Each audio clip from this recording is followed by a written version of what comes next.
Just last week, Straits Times came out with an article saying that it would take Singaporeans 32.3 years to achieve financial abundance, aka enough income to last us for our entire life. When I saw this, I immediately knew that the comments would be interesting. By the time 33 years, maybe bye-bye, no chance to enjoy life. ST is trying to sell what? CPF 1 岁! Seems about right. MOP 5 years, then another MOP 5 years, then what? Okay, technically, Straits Times didn't come up with this data, but rather it was a study done by a wealth manager, St. James Place. So, in this video, we'll be going through the report to learn more about the findings. I will also share my thoughts on whether you really need 32 years to achieve financial abundance, and more importantly, how can you achieve that? Also, I've recently set up a new Telegram channel which you can join to ask any questions or discuss finance-related topics. But anyway, let's get started. While I was unable to find the original study on their website, luckily, I found a few sites that reported on this. So, here are the findings. This study was conducted by interviewing 1,000 affluent Singaporeans and Hong Kongers. So, there's actually another set of data for people who live in Hong Kong. But I will just focus on Singaporeans for this video. The respondents had a minimum annual household income of 70k to over 250k, so it's a very wide range. But all of them had experience in investing, whether it's in stocks, properties, shares, and funds. While they found that it took the respondents an average of 32.3 years to achieve financial abundance, this can be broken down into a few stages. So let's use an example to visualize this. Let's say I spend $3,000 a month. I know 3k sounds a lot, but according to various sources, like this study by Singapore universities or this study by the Singapore government, 3k is a normal figure for someone who has a family. So let's say I spend 3k a month. The moment I earn 3k, I would achieve financial stability. For most Singaporeans, this is quite achievable. It's also quite easy to reach financial security, where you are able to invest on top of being able to save a portion of your income. I'm quite sure that you don't need 6.1 years to earn enough money to start investing. If you need 6.1 years, you will definitely need to take a closer look at how you are spending your money and cut down on any unnecessary expenses, like getting a cheaper insurance plan, buying a more affordable house, or using a cheap SIM-only plan like $10 for 100GB plan that I introduced last week. It's also easy for most people to achieve financial flexibility, where you have sufficient financial investments and assets to cover your living expenses for up to a year. And you certainly don't need 6.5 years to reach there. So with 3k monthly expenses, you will need to save 36k a year. Let's say I'm a fresh uni graduate. Wait, let's not use that, because according to statistics, only 33% of the population aged 25 years and over has a university degree. Let's use the 20th percentile median income instead, which is $2,779. Let's say they are able to save 20% of their income. Even so, they will reach 36k savings in just 5.4 years. And this is assuming that they have not invested the money at all. If they had put the money into high-interest savings accounts, bonds, or fixed deposits, the number of years needed would be even lower. So again, you don't need 6.5 years to reach financial flexibility. Then here comes the next part, achieving financial freedom in just 8.7 years. Personally, I think this is achievable, but it won't be easy. Let's do some calculations. With a 3k monthly expense or 36k annual expense, assuming my investments can give me a steady POMPP 4% return, I will need a 900k portfolio. To go from just 36k savings to a 900k portfolio size in just 8.7 years, with a 20% savings rate, you will need a 35% return every year in order to reach 900k. What?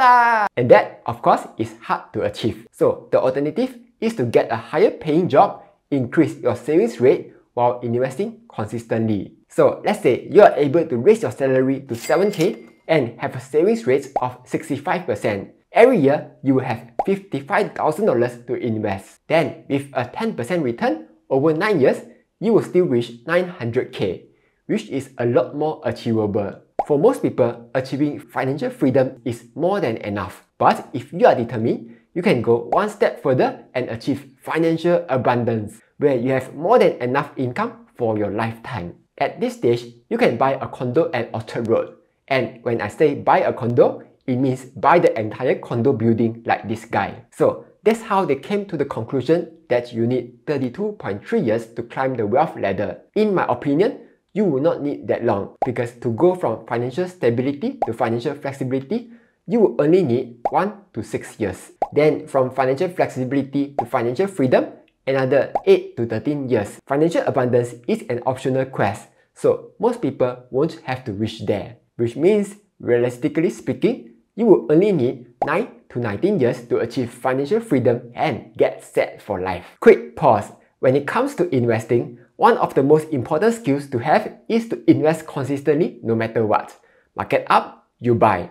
Market down, you cry a bit, then you buy more. Luckily, Tiger Brokers has an auto invest function where it helps you automatically invest. To use it, open up your favorite stock, tap on Trade, then tap Auto Invest.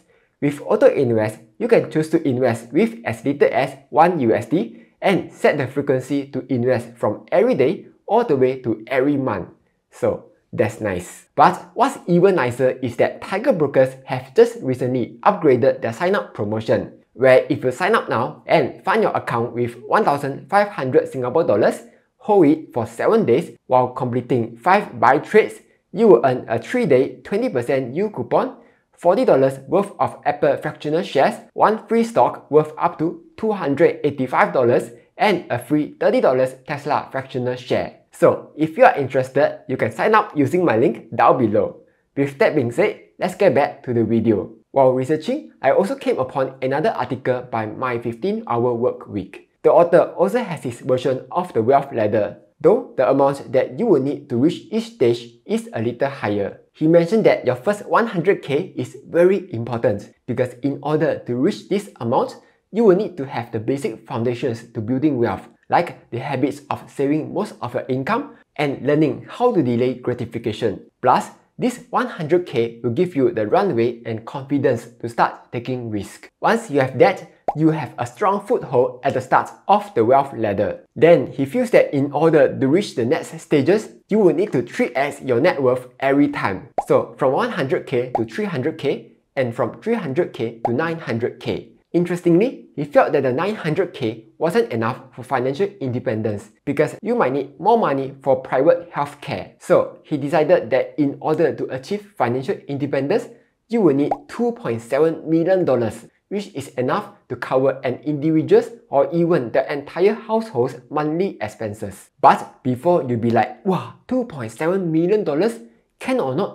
The author did admit that most Singaporeans' wealth journey will not extend beyond the 900k milestone. Okay, I want to backtrack a little and talk about reaching the 900k amount. While 900k may seem like a lot of money for some people, the good news is that we might not even need that much to achieve financial freedom because of 2 reasons. 1, our expenses will drop when we retire due to reasons such as we travel lesser, eat lesser, our kids have all grown up and have started working, and we have paid off all our debts like a Lannister. There's a well-known rule called the 80% rule, which suggests that we only need to have 80% of our pre-retirement income during retirement. Second, we have a magical thing called CPF Life, which gives us a constant payout till the day we die. So assuming we are 55 years old now and have hit the full retirement sum, at age 65, we will start receiving a payout of $1,600 every month. Then, if we delay the payout by just 5 years,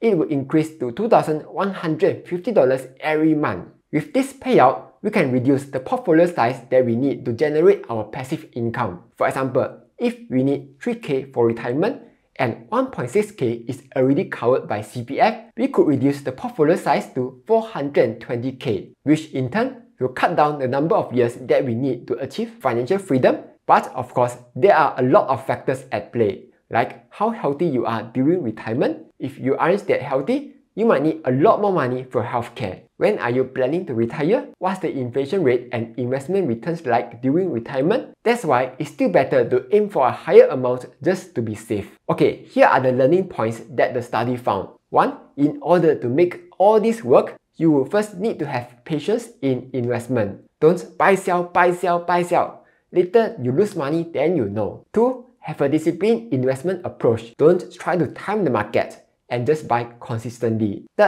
You need to have financial literacy. You need to learn how to make smart financial decisions, like how to save your money and how to invest it. Anyway, that's all for this video. Hopefully you found it useful. Like, share and subscribe as I'll be posting new videos every Monday, Wednesday and Friday.